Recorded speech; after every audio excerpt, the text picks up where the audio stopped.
Hi, hello friends, welcome to my channel. This video is sponsored by BuyMode shopping app. BuyMode e-shopping application is one of the online shopping app now available on Google Play Store and App Store. நம்ம சூப்பரான ஒரு தகவல் பத்தி பார்க்க போறோங்க. அதாவது RBI Reserve Bank of India பொதுமக்களுக்காக கொண்டு வந்திருக்கக்கூடிய ஒரு சூப்பரான அப்டேட் பத்தின தகவல் தான் இந்த வீடியோல பார்க்க போறோம். ஸோ மேலோட்டமா ஃபர்ஸ்ட் நான் சொல்லிடுறேன். அதாவது இப்போ உங்களுடைய பேங்க் அக்கௌண்ட்டை நீங்க சரியா மெயின்டைன் பண்ணல, உதாரணத்துக்கு வந்து டிரான்சாக்ஷன் ரொம்ப வருஷமா பண்ணாம இருக்கீங்க, அல்லது அதில் கேஒய்சி வந்து ப்ராப்பரா நீங்க அப்டேட் பண்ணாம இருந்தீங்க அப்படின்னா உங்களுடைய பேங்க் அக்கௌண்ட் இன்ஆப்ரேட்டிவ் அக்கௌண்ட்டுக்கு போயிடும், அல்லது அன்கிளைம்டு டெபாசிட்டுக்கு வந்து போகும், அல்லது உங்களுடைய பேங்க் அக்கௌண்ட்டை டீஆக்டிவேட் வந்து பண்ணி வச்சிருவாங்க. ஸோ நம்மளுடைய பேங்க் அக்கௌண்ட் டீஆக்டிவேட் பண்ணிட்டாங்க, பட் அதில் வந்து ஒரு 10,000 20,000 ஸோ எவ்வளோ வேணாலும் அமௌண்ட் இருக்கட்டும். ஸோ அமௌண்ட் வந்து இருக்குது, அதை நீங்கள் இப்போ எடுக்கணும்னு நினைக்கிறீங்க. ஸோ இப்போ நீங்கள் பேங்க்குக்கு கால் பண்ணும்போது அவங்க என்ன சொல்லுவாங்கன்னா, உங்களுடைய பேங்க் அக்கௌண்ட் வந்து டீஆக்டிவேட்டில் இருக்குது, ஸோ கேஒய்சியை நீங்கள் மறுபடியும் அப்டேட் பண்ணுங்க. உடனே நம்ம கேட்போம், சரி நான் கேஒய்சி வந்து அப்டேட் பண்ணுறேன், நியரஸ்ட் பேங்க் பிரான்ச்சுக்கு போய் நான் அப்டேட் பண்ணுவா அப்படின்னு கேட்டால், இல்லை நியரஸ்ட் பேங்க் பிரான்ச்சுக்குலாம் நீங்கள் போய் அப்டேட் பண்ண முடியாது. நேரடியாக உங்களுடைய ஹோம் பிரான்ச், அதாவது நீங்கள் எந்த பேங்க் பிரான்ச்சில் போயிட்டு அக்கௌண்ட் ஓப்பன் பண்ணீங்களோ நேரடியாக அங்கே கொண்டு போய் உங்களுடைய Aadhaar card, PAN card, photo இதெல்லாம் கொடுத்து நீங்கள் அக்கௌண்ட் வந்து ஆக்டிவேட் பண்ணிக்கோங்க அப்படின்னு சொல்லுவாங்க. ஸோ நிறைய பேருக்கு இங்கே தான் ஒரு சிக்கல் என்னன்னா, அவங்க படிச்சிருக்கும் போது ஒரு அக்கௌண்ட் ஓப்பன் பண்ணிக்கலாம், அல்லது அவங்க வேற ஒரு ஊரில் இருக்கும்போது அந்த பர்டிகுலர் ஏரியாவில் இருக்கக்கூடிய பேங்க்குக்கு போயிட்டு அக்கௌண்ட் ஓப்பன் பண்ணியிருப்பாங்க.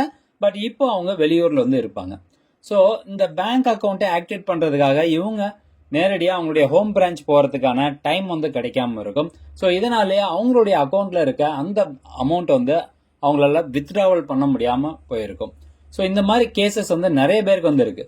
ஸோ அவங்களுடைய பேங்க் அக்கௌண்ட் பார்த்தீங்கன்னா கடந்த 2 வருஷமா டீஆக்டிவேட்டில் இருக்கும், அதில் ஒரு பர்டிகுலர் அமௌண்ட் இருக்கும், அதை எடுக்கிறதுக்காக நம்ம இங்கேருந்து அவ்வளோ தூரம் போகணுமா, அதுக்கான டைம் வந்து ஒதுக்க முடியாமல் நிறைய பேர் வந்து கஷ்டப்பட்டுட்டு இருக்காங்க இல்லையா. ஸோ அதுக்காக ஆர்பிஐ பார்த்தீங்கன்னா இப்போ சூப்பரான ஒரு அப்டேட் வந்து கொண்டு வந்திருக்காங்க. ஸோ இந்த நோட்டிஃபிகேஷன் டிராஃப்ட் காப்பி தான் வந்து வெளியிட்டு இருக்கிறாங்க. ஸோ ஒன்ஸ் இது அப்ரூவ் ஆயிடுச்சு, 30 days கம்ப்ளீட் ஆயிடுச்சு அப்படின்னா ஆட்டோமேட்டிக்காக அது சர்க்குலராக எல்லா பேங்க் அக்கௌண்ட்டுக்குமே அனுப்பிச்சிருவாங்க. ஸோ இப்போதைக்கு இது வந்து டிராஃப்ட் நோட்டிஃபிகேஷன் வெளியிட்டு இருக்காங்க. கடந்த மே 23 தான் இந்த டிராஃப்ட் நோட்டிஃபிகேஷன் வந்து வெளியிடப்பட்டிருக்குது. ஸோ இதில் என்ன சொல்லியிருக்காங்க அப்படிங்கிற கம்ப்ளீட் விவரம் இப்போ நம்ம பார்க்கலாம். அதாவது inoperative accounts are அன்கிளைம்ட் deposits in banks. So இது சம்பந்தமான ஒரு ரிவைஸ்ட் இன்ஸ்ட்ரக்ஷன் வந்து கொடுத்துருக்காங்க. ஸோ ரிவைஸ்ட் இன்ஸ்ட்ரக்ஷன் என்ன சொல்லுது அப்படின்னு பாருங்க.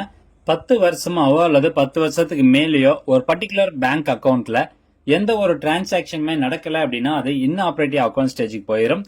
ஸோ அந்த மாதிரி உங்களுக்கு இருக்கு, அல்லது உங்களுடைய பேங்க் அக்கௌண்ட் டீஆக்டிவேட் பண்ணி வச்சிருக்காங்க கேஒய்சி இஷ்யூனால அப்படின்னா அந்த ஃபண்டை depositor education and awareness DEA அந்த ஃபண்ட் ஸ்கீமுக்கு வந்து மூவ் பண்ணிடணும்னு சொல்லி ரிசர்வ் பேங்க் ஆஃப் இந்தியா சொல்லியிருக்காங்க. அது மட்டும் இல்லாம கஸ்டமர் அந்த பேங்க் அந்த அக்கௌண்ட் ஹோல்டர் வந்து எப்போ கேஒய்சி கொடுத்து ஆக்டிவேட் பண்றாங்களோ அப்போ அவங்களுக்கான அந்த ஃபண்டை நீங்க திருப்பி கொடுத்துடணும், அவங்களுடைய பேங்க் அக்கௌண்ட்ல இருந்த அமௌண்ட்டை திருப்பி கொடுத்துடணும் அப்படின்னு சொல்லியிருக்காங்க. ஸோ இதில் தான் சிக்கல் வந்து ஃபர்ஸ்ட் இருந்தது. இந்த கேஒய்சி ஆக்டிவேட் பண்ணணும் அப்படின்னா நம்ம பேங்க் பிரான்ச்சுக்கு தான் போகணும், நம்மளுடைய அக்கௌண்ட்டே எந்த பேங்க் பிரான்ச்சில் இருக்கோ அங்கே தான் போய் ஆக்டிவேட் பண்ணுற மாதிரி இருந்தது. பட் இப்போ பாருங்க தெளிவாக வந்து கொடுத்துருக்காங்க. A bank shall make available the facility of updation of KYC for activation of inoperative accounts or unclaimed deposits at all branches including non-home branches. So non home பிரான்ச்சஸ்லேயும் போயிட்டு நீங்கள் கேஒய்சி கொடுத்து ஆக்டிவேட் பண்ணிக்கலாம் அப்படின்னு சொல்லியிருக்காங்க. And through video customer identification process if requested by a account holder subject to the facility of VCIP being provided by the bank அப்படின்னு சொல்றாங்க. அதாவது ஒன்று அவங்க நான் ஹோம் பிரான்ச்சுக்கு போயிட்டோம், எந்த ஒரு பேங்க் பிரான்ச்சுக்கு போயிட்டோம் கேஒய்சி வந்து ஆக்டிவேட் பண்ணிக்கலாம் அப்படிங்கிறது.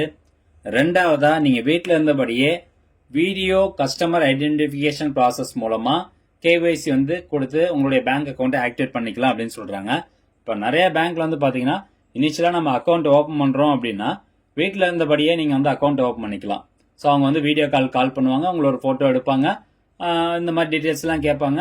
ஸோ அவ்வளோதான், வீட்டில் இருந்தபடியே அக்கௌண்ட் ஓப்பன் பண்ணிக்கலாம். ஆனால் மறுபடியும் நம்ம கேஒய்சி அப்டேட் பண்ணுறோம் அப்படிங்கும்போது நேரடியாக பிரான்ச்சுக்கு வந்து வர சொல்கிறாங்க. ஸோ அக்கௌண்ட் டீஆக்டிவேட் ஆன அந்த ஸ்டேஜில். பட் இதுவும் வந்து பார்த்தீங்கன்னா வீடியோ கஸ்டமர் ஐடென்டிஃபிகேஷன் ப்ராசஸ் மூலமாகவே கேஒய்சி வந்து ஆக்டிவேட் பண்ணி கொடுக்கணும் அப்படிங்கிறத சொல்லப்பட்டிருக்குது.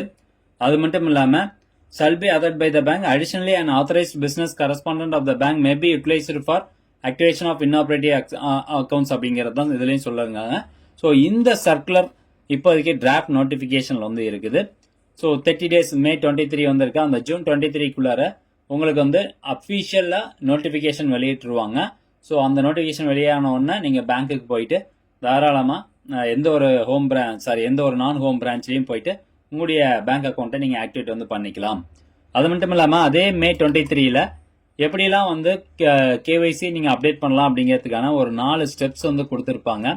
ஸோ கீழே அப்படியே வந்தீங்கன்னா இதில் கொடுத்துருக்காங்க பாருங்கள். Face to face mode for onboarding the customer, non face to face modes for onboarding the customer, அதே மாதிரி customer onboarding using video based customer identification process ஏற்கனவே நம்ம சொன்னது தான். அதே மாதிரி அந்த கேஒய்சி அப்டேஷன் ப்ராசஸை சிம்பிளிஃபையும் பண்ணியிருக்காங்க. ஆதார் ஓடிபி பேஸ் பண்ணி அல்லது ஆதாரினுடைய ஃபேஸ் அத்தன்டிகேஷன் பயன்படுத்தி நீங்கள் கேஒய்சி வந்து அப்டேட் பண்ணிக்கலாம். ஸோ இது போன்ற நிறைய சிம்பிளிஃபைட் ப்ராசஸ் எல்லாமே டிராஃப்ட் நோட்டிஃபிகேஷனில் வந்து வெளியிட்டிருக்காங்க. ஸோ கூடிய விரைவில் அஃபிஷியலாக நோட்டிஃபிகேஷன் வெளியிட்டுருவாங்க.